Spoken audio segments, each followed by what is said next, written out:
put a picture of me when I was like 9 years old on To Tell the Truth.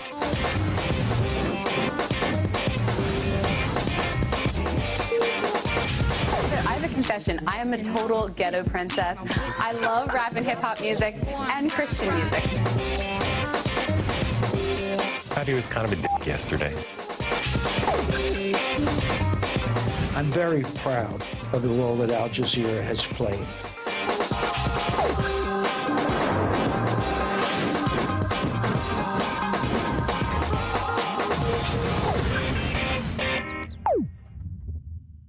You know how sometimes you see a story and it seems so whole and complete, you think you understand it, and then you glimpse something else. You hear or see some other part of it and realize everything you thought you knew, you don't know?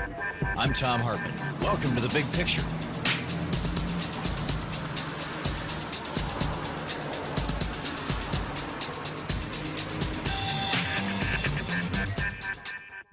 What drives the world? The fear-mongering used by politicians. Who makes decisions? Considerable breakthrough has already been made. Who can you trust? No one who is imbued with a global missionary zeal. Where are we heading? State-controlled capitalism is called fascism. When nobody dares to ask, we do.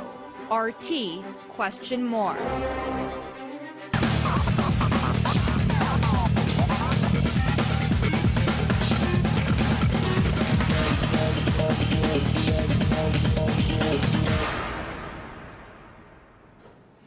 Before the break, Gerald and I left off talking about the difference between how the banker aristocracy or kleptocracy is treated versus average, regular people who aren't part of that elite class. I want to really break down what I was talking about regarding MF Global before I bring Gerald back, because this is just completely insane to us. So MF Global's European administrator, KPMG, now expects litigation to deny payouts to clients, or to delay payouts to clients after the landmark ruling in the bankruptcy of Lehman Brothers. So in this ruling, Britain's Supreme Court said that Lehman's clients whose cash the U.S. investment bank had mixed with its own have the same rights as clients whose cash was segregated in a segregated account. So this means effectively for MF Global that if your money was in a segregated account, you have exactly the same right to claim it as if you didn't. This just blows my mind. And Gerald Celente was once on our show telling us that his money was frozen in a segregated account as a result of this whole MF Global debacle. He said it was to the tune of 6 figures. I want to bring him back in and just follow up with that notion and what we were talking about before the break, because Gerald, just on a personal level, do you think you're going to get your money back, and how does that make you feel? Oh, it's wonderful. I love my money being stolen from me.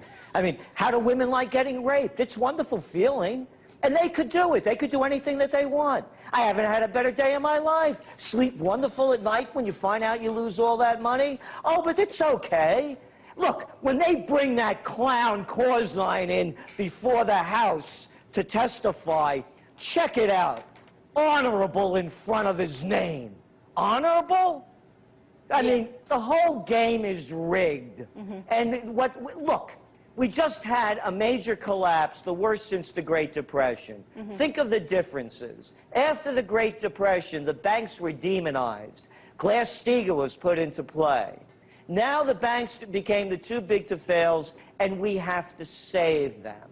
Have you seen one Wall Street head roll from Lehman Brothers, from Morgan Stanley, from Goldman Sachs, from Countrywide, from Wachovia? None. Zero. And they come up with this 2-bit line that their buddies do because it's just a revolving door, that we neither admit nor deny that we screwed you, but we'll pay a fine, and nobody goes to jail. So that's what the whole thing is. As you played on that clip, it's really clear. Who was the CEO, who was the head of the Treasury Secretary under Bush? Henry Paulson. Where was he from? Goldman Sachs. Who's the head of the CFTC? Gary Gensler. Where's he from? Goldman Sachs. Who's Obama's chief of staff over there a little while ago? Oh, that was Daley. Where's he from? J.P. Morgan Chase. Who's the Treasury head over there in Canada? Oh, he's from Goldman Sachs. Who's the head of the European Central Bank? Mario Draghi, vice chairman of the European division of Goldman Sachs. Yeah. I mean, what does it take, a 6-year-old to figure this out? The merger of state and corporate powers is called fascism. And it's right in front of you. Goldman Sachs, USSA. There you go. And Gerald, you know, while people whose money has been frozen, disappeared, been stolen, don't know if, when they're going to get it back, you have people that are betting on this and that are investing on the carcass of MF Global. In fact, it was the third most traded bankruptcy case in February after Lehman and Lehman's former brokerage. So investors think they're going to make big money on this, eh? Yes, some of them are. I get all these mailings from these different firms that want to buy your losses. And again, it's part of the casino. This is what goes on. Oh, and by the way, here's something that really slipped away. How about that guy, Terrence Duffy? You know, the guy with the big mouth over there from the CME group that told everybody, and I have the videotape and put it up, that the CME group has $100 billion, with a B, worth of collateral to back losses, such as the one that occurred with MF Global. How come nobody's calling them out on the carpet? Instead, they're running these 2-bit ads on Bloomberg and everywhere else saying how safe you are with CME. Yeah. So why isn't anyone calling out Terrence Duffy, who's on videotape, saying that they have $100 billion in backup for people that get shafted like I did and many others? Yeah, well, we'll play that again and again, Gerald, until something comes out of it, which we certainly hope that some kind of justice is served. I'll be sure to ask your questions about fraud to Bill Black. He's a former regulator who we have on tomorrow, so we can continue to follow this because it is so important, and I really, truly believe it is so undercovered. Thank you so much for coming on and talking about it and giving your personal, you know, response to it, because this has affected you personally. That was Gerald Celente, founder of Trends Research Institute and publisher of the Trends Journal.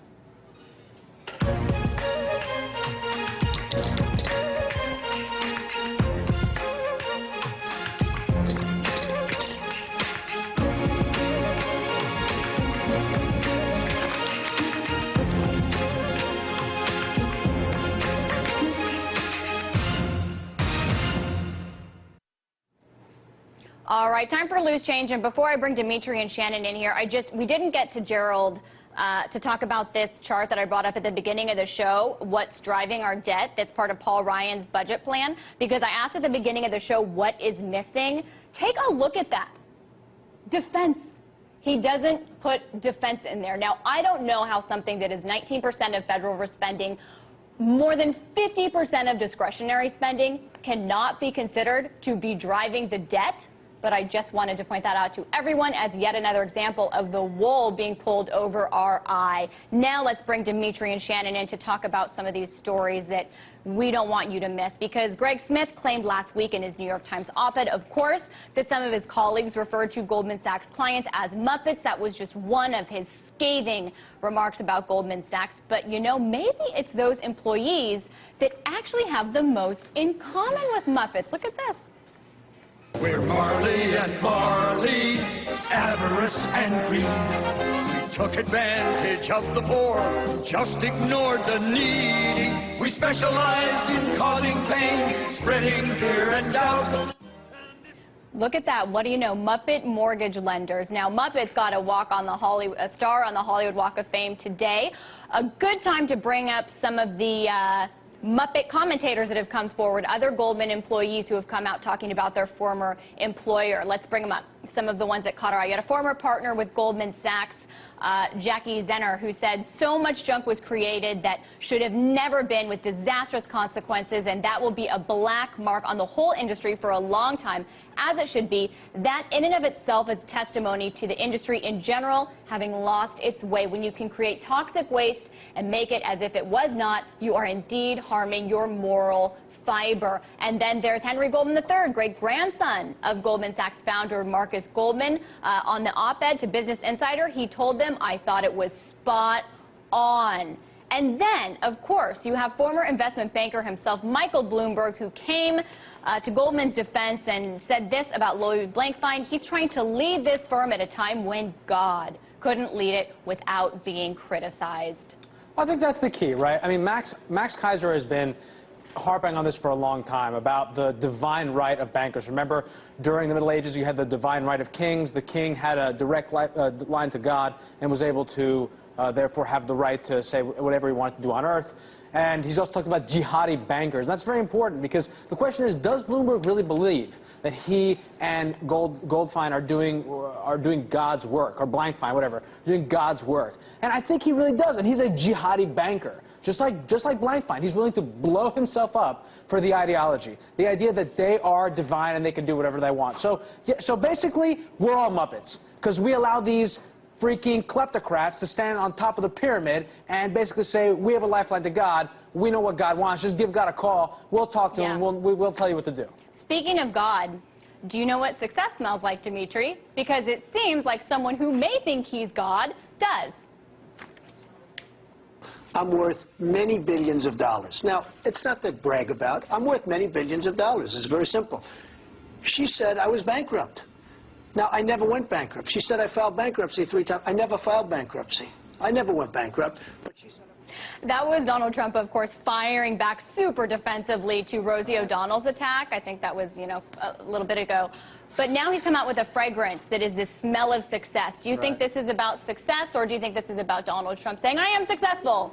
Well, like you said, Donald Trump may think he's God, but I promise you that God has a much bigger wanker than Donald Trump, okay? Because penile insecurity is the most direct reason why Donald Trump has such incredible insecurity, and he constantly has to tell people, I'm worth many billions of dollars. No, Donald, you're in debt, bro. You make money by literally the guy's a joke. I wish he would just go bankrupt once and for all, instead of, like, shuffling money around his business. Oh, remember, he's not bankrupt. Right, his company went bankrupt. He's never gone bankrupt. I forgot about that. Okay.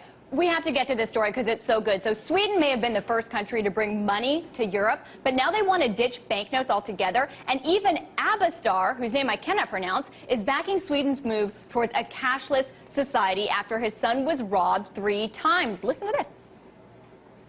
Money, money, money. Must be funny in the rich man's world. So the man who wrote the song Money, Money, Money is now saying no cash in Sweden. What do you make of this, a cashless society? That's the New World Order. That's the cashless control grid, RFID chip, stick it in my arm, and no need for cash. The bankers would love that, right? Because then they don't need capital anymore. Ben Bernanke said it too. They don't want capital requirements. They just want to have credit, and that's it. So this is great. Let them just infuse credit. If you go against the bankers, your credit line's cut off. So there you go. We'll end on that. Cashless society coming to Sweden. Who's next? That's it for our show. Thanks so much for tuning in. Don't forget to follow me on Twitter @LaurenLister. Give us feedback at youtube.com/Capital Account. And from everyone here at the show, thanks so much for watching and have a great night.